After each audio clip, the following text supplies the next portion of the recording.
New committees overseeing the plans to expand the Montana Historical Society met today to look at the pros and cons of possible locations. MTN Jonathan Ambarian is live in the studio with more. Jonathan, what can you tell us?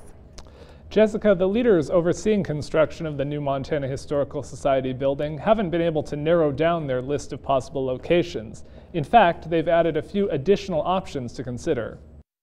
On Friday morning, the newly created steering and building committees for the Montana Heritage Center project held their initial meetings. The state has approved a budget of about $52 million to build a new location for the Montana Historical Society and possibly renovate the existing building. We want to get it right. We want to make sure we have plenty of opportunity for the public to comment, get all of the factors involved, take all the information. Their first order of business was to consider possible sites. For years, the plan had been to build the Heritage Center across 6th Avenue from the current Historical Society building. This year, the legislature approved funding for the project, but directed leaders to also consider building at the former Capitol Hill Mall site. Department of Administration Director John Lewis then decided to open it up even further. I can understand any feelings of frustration at the prospect of starting at this point.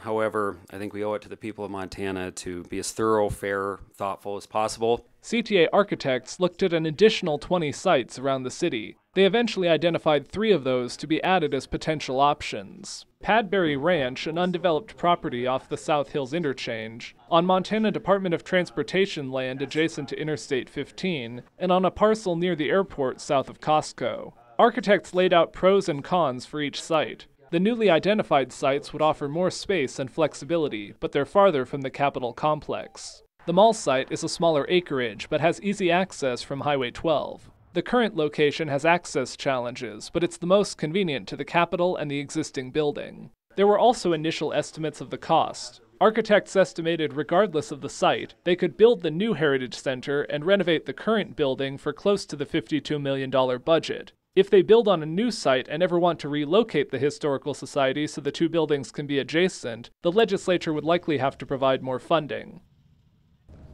Now they will prepare a final report next month for Director John Lewis, who will make the final decision on the site. You can see maps of some of the possible locations and learn more about the project at ktvh.com. In the studio, I'm Jonathan Ambarian, MTN News.